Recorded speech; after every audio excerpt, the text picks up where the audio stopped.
It is week 9, Pig Nuts coming to you live from the pig pen. It is Piggy himself who is very hungover. This little piggy went to market and this little piggy went home last night, very drunk. Watched the FSU UM game. FSU super back. We're going to start with who's dead, who's back, who's dead, and who's not dead but not back. Let's start off with that. Of course, who's back? FSU. FSU dominated the Canes last night, 45-3. Tallahassee is on fire. I heard it's a very big destination town now. A lot of people moving from big cities to Tallahassee. I was here first. Of course, UM's on the dead list. UM is horrific. Mario Cristobal is awful. Shut the program down. They are a, I don't know, swimming school, a golf school, a baseball school, definitely not a football school. Bummer for the Canes. I guess they can keep throwing money at recruits, but if you're there, I don't even know why you'd want to go. You can get money from other bigger schools. That's my point on that. UF also a great win against Texas A&M last night or yesterday. I know that Texas A&M didn't have a bunch of players, but still, AR-15 looked pretty good. Gators looked pretty good. Definitely not dead, but not back. Who is back? Black Israelites. Black Israelites. Kyrie, I think, is a Black Israelite, and Louis Farrakhan, who's the Nation of Islam president, is Black Israelite, I think. They super duper hate the Jews. They're saying that we can't be anti-Semitic if we're Semitic and you're not Semitic, we're Semitic, and we're the real Jews and you're not the real Jews, so you can't say that we don't like Jews because we are Jews. Very confusing stuff.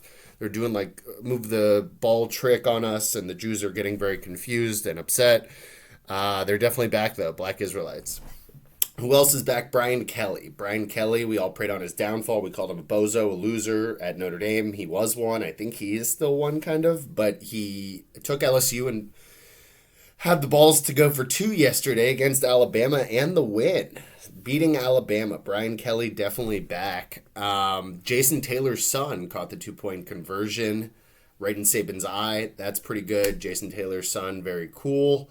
LSU back, Brian Kelly back. Next up on who's back, the flu. The flu, it seems that a lot of people getting the flu lately. NFL players and NBA players have been getting knocked out for the flu.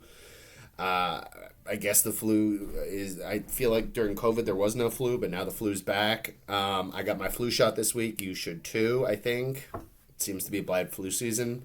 Powerball. Powerball is at 1.9 billion. That is super duper fuck you money if you win it. Of course, it's been like 90 days since someone's won. You get like 900 million in your bank account after taxes. Pretty crazy stuff. I would definitely never talk to anyone ever again if I won. Astros won the World Series yesterday. I watched none of the games. Phillies down. Astros used to cheat and they won. Now I guess they don't cheat and they still won. It seems they're just good. Next on the list, Cher. Cher is 76 years old and out here still killing the game.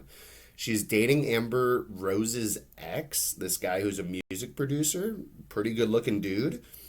Just the most bomb-ass pussy ever, probably, for Cher. I don't know how she's out. She's out at Tyga's party, crushing it, like looking kind of hot.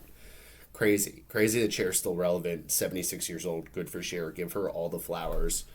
Trump. Trump's back. He's saying he's going to run, I think. He called Ron DeSantis sanctimonious. Pretty good burn. DeSantis-Trump fight like Godzilla v. Kong. Going to be crazy. I don't know. I think that's good for the Democrats. If they both kill each other, then Sleepy Joe just walks on into the win, maybe. We'll see if he runs. We'll see if DeSantis runs. We don't know. A lot of political stuff still up in the air. Biden, maybe. That's good. Lastly, we got daylight savings time on the backlist. Daylight savings time clocks moved back at 2 a.m. last night, so we get an extra hour of sunlight. This was originally and still is pushed by the Department of Commerce, and they believe that if you give workers extra daylight when they leave their jobs, they're more likely to shop. One of the early backers of daylight savings was Abraham Lincoln Filan, not Abraham Lincoln, Abraham Lincoln Filan, whoever that guy is, of Filan's department stores in World War I because he wanted people to buy his shit, I guess. Benjamin Franklin, also in the late 1700s, is also a big daylight savings guy. Calculated we could save millions of pounds of candle wax every year if residents woke up earlier and went to bed earlier. Candle wax, huge candle wax guy. I guess back then that was a big deal. 19 states say we should all just spring forward, including Florida and our own. Marco Rubio, who's trying to pass the Sunshine Protection Act, it's already passed through Senate and it's moved on to the House. I think overall he kind of stinks, but it sounds good, I guess. I don't think we want daylight savings. Maybe that's good. On to who's dead. Of course, the Miami Hurricanes and Mario Cristobal, they're dead. Aaron Carter. Aaron Carter died. RIP to Aaron Carter. He may have beaten Shaq, but he did not beat substance abuse. Huge bummer. He was pretty big in our childhood. Packers. The Packers say they tried their best to trade for Darren Waller, Jerry Jeudy, and Claypool. I feel like they do the same song and dance every year that they tried to get someone for Aaron Rodgers and they never do. I'm sure being around Rodgers probably sucks, but it is a bummer that like his best wide receiver is Christian Watson, maybe. Who's not dead but not back? J.K. Rowling, super transgender hating J.K. Rowling, super right wing J.K. Rowling. Warner Brothers decided that at the end of the day they want money and they don't really care about people. They want to make more Harry Potter movies. Of course, they make a buttload of money making those Harry Potter movies, and it turns out at the end of the day, J.K. Rowling's bulletproof and can do whatever she wants because money's money. And they just said fuck the transgender people. Not my words, that's their words. Democracy, not dead but not back. Democracy, pretty big deal. Tuesday we got midterm elections. Go vote, whichever way you want, I guess, but go vote. It's our right as Americans to vote, and we should do that. Democracy not looking great, so this would be a good boost if everyone does that. NFL trade deadline. Teams are wanting to move it to week 10 or 12. They feel like it's too early in the season, and people, the sellers may not be sellers in a few weeks and the buyers may not be buyers in a few weeks, and you need a little more time to figure it out. I like that for the NFL. I don't like that for fantasy. I think at the end of the day, teams that are already dead would be trading, like there would be a lot of collusion. Don't like that. Like where it's at now for us in fantasy. Moving on to NFL weather. NFL weather, we got Miami and Chicago, 15 mile per hour sustained winds and gusts of 25 miles per hour. That's the only NFL weather. On to matchups, we got Bernatsky, Shemmer. And let me start off by saying I am a huge proponent of people not playing bye week players or people not playing injured players. I think it taints the game. This is the one exception this week because every single team is on bye and no one wants to drop good players. So I'm going to let it slide this week because I'm doing it myself. Bernatsky's whole team is dead and on bye. Natsky's dead. Shemmer wins again. Saul projected 112, beat Gold 101. Gold has no CD, no Pollard. He has Caleb Huntley at running back. Cordell Patterson's back. Saul is Eckler and Tyreek Hill. Saul wins this one. We got the writer duo of Isaac and Danny playing each other in a rivalry match. Isaac has Etienne and Herbert, Khalil Herbert, who I like this week, and I like Etienne too. Danny has no Damian Harris, who's starting, but I think he's out. Lazard's game time.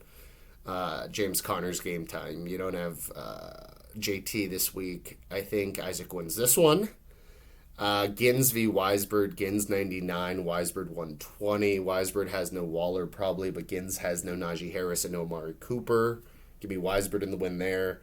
Vivek v. Avi. Vivek projected 98. Avi projected 110. Avi already had 13.9 from someone. I didn't write it down, I guess. Marcus Mariota, I think, has a good game, actually. Derrick Henry, of course, has a good game. Mark Andrews is kind of dead. He may play Isaiah Likely, I guess, which kind of helps. It'll be a close game, but give me Avi in the one there. And then me versus Kaufman. I don't have one of my players starting. There's just an empty spot. I had to pick up Garrett Wilson, who I think is not terrible. Also, DeAndre Swift is kind of dead. They released a report saying he's going to play, but, not really. Don't love that. Kaufman already had 20 from Goddard. Kaufman's team also looks kind of shitty this week, too. I'm only projected to lose by 4 with one of my players missing. I give myself a shooter's chance, but I think Swift fucks me. Give me Kaufman in the win there. On to picks. Fins -4 at Bears is slam that. Your life savings on Fins -4. We got Bradley Chubb. I don't know how much he's going to play, but the offense is amazing. The Bears are pretenders. I know they beat the Patriots, but the Bears stink. I also like the over 46.5. Next, Falcons plus 2.5 at home versus the Chargers. Chargers are also super sus. Falcons have been playing great. They get Cordell Patterson back. They're playing hard. They're at home. I like the Falcons plus 2.5. Also, Jags plus 2.5 at home versus the Raiders. Josh McDaniels is a horrific coach. Raiders dudded last week, so I guess you can say that they may bounce back. I don't think so. I think Etienne's good. I always bet on the Jags, and they always fuck me. But Jags plus 2.5 at home, I really like. I'm going to give you some prop bets. Tua over 263 with the Bears. Dante Foreman over 75 at the Bengals. Etienne over 80.5 rushing yards at the Raiders. That's all I got. Have a week. Goodbye.